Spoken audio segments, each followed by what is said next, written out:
Ninjas! What is good, my ninjas? We are back with another video. I'm so happy to bring back some content to y'all. Another sparring breakdown. But hey, I know y'all a little used to the sparring breakdowns, but I'm about to expand this channel into something much greater. Much greater content's gonna come out. We chase greatness around here. Chase great content. But over here, I threw a feint into my low calf kick. So you see a feint, he goes back. As soon as he put his weight into his lead leg, I throw that calf kick right down there. You know, I'm gonna throw a few of those this round, and you guys want to practice that in sparring, because in a fight, when you throw it full force, it can be very, very lethal. Regardless, y'all, we're gonna keep the pressure going. If anyone wants to get out here with me and get some rounds in and get some training in, come aside. Here he throws a roundhouse kick. I defend that roundhouse by throwing a push kick and keeping him away from me. Sometimes a push kick or a teep could be some of the best counters to a roundhouse. Sometimes, and there's plenty of different counters to a roundhouse. So with that being said, right here, guys, you see I throw a little fake punch out and I go in for a deep shot. He does a pretty good job at somewhat sprawling at first, but I keep driving. So you see I throw a little fake up, I go for a deep shot, I get right into his hips so I can get in good position. Once you're in good position, you want to drive. Even if you try to sprawl, you gotta drive. So you see, yes, keep pushing. I'm gonna keep pushing forward. Boom, boom, push. Now I'm able to use my hips up, my arms, my shoulders, and I'm able to slam him very lightly. Mind you, we're just sparring. I'm not trying to hurt nobody, but you know, you still let them down. Since we had big boxing gloves on, we tried not to do too much ground game. I told him that I would just get on top of him, establish control, and let him right back up. And that's what we did. We get right back up, back into the sparring. Still MMA rounds, still takedowns, but just no like real jiu-jitsu in this so far. But as soon as I get a pair of MMA, I have a pair of MMA gloves, but as soon as I get an extra pair of MMA gloves, you're gonna start seeing some real MMA rounds. Real MMA rounds on this channel. And bro, if anyone's down to fight, get a fight in with me, a backyard MMA fight for money, bro, or anything, I'm down. I'm about all the smoke. Regardless, yo, the improvement Joe has gone through for the last year is amazing. I love this takedown though. So I switched stances. You're gonna see my lead foot is on the outside of his lead foot, so I have the angle to take the shot. So that way he's not able to really knee me or anything. He might be able to go a roundhouse, but as long as I'm prepared and I'm able to block, I should be okay. So I go for that takedown, I go for the shot, and that was pretty much the end of that round. Regardless, y'all, so this is the next round. This is actually was the first round, but when I was trying to put everything in order, I accidentally mixed the first round and the second round, and I said, fuck it. You know, it don't matter. It's still content. You feel me? But regardless, Joe actually got a lot better since the first time he started, like, sparring and training with me. And it shows a lot. If you guys just look at my first video ever, you can see how much more aggressive he is at me, how much more willing he is to throw. That's what it's all about, guys. Just because you're going someone with more experience than you or whatever, doesn't mean you gotta have fear in your heart. Have no fear in your heart, man. Spar like you're the fucking man, and all respect to Joe for that. So if you want to see a video of him sparring somebody of his experience level, and you can really see what he's about, stick to the end of this video. You get to see what he's really about. Anyways, right here, guys, I go for a shot. So again, fake up high, go for that shot. But you see how my head is offline, so I wasn't able to get knee to the face or to the body. When you take your shots, guys, make sure your head is offline. Kind of like when you're throwing an offline right hand, your head's offline so you don't get countered. Same thing when you're going for a takedown. Make sure your head's offline, you have the right angle so you don't get countered with that knee. Regardless, guys, over here, you can see I throw a little calf kick again, and I come in, throw a, you know, you feel me? I forgot I was gonna go slow-mo. Alright, slow-mo action, man. So I do that little fake with my arms, kind of get him faked out, and I just do a little combination. You know, sometimes you can do a little creative things like that. And that was just a lead leg roundhouse. You guys, you can see every single strike I throw. I do not know why I named that strike, but it is what it is. You feel me?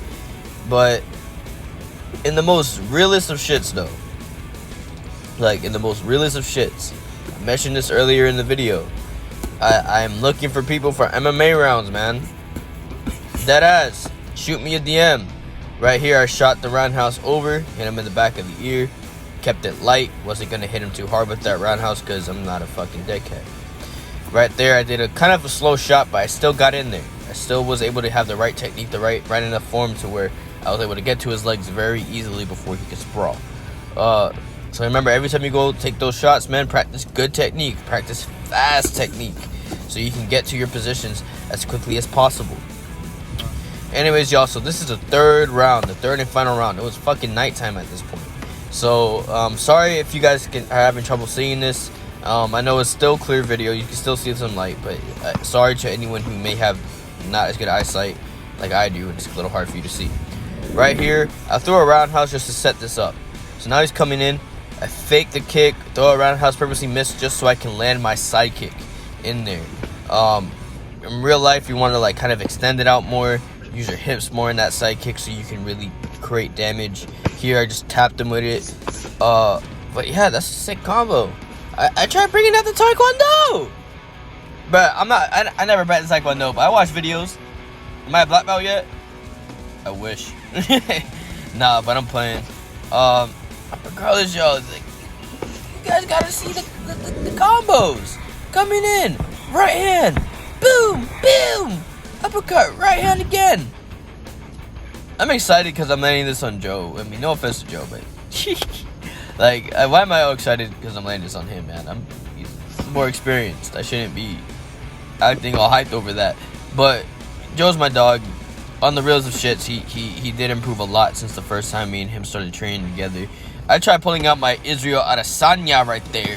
You see, I'm like putting the hand out and shit, doing a lead leg roundhouse, thinking that I'm long or something, but I'm really like the shortest person you probably ever could meet. Pretty fucking short in real life, guys. So coming up over here, guys, I come in with a combo. I see he left his hip open, so I went straight in for that shot.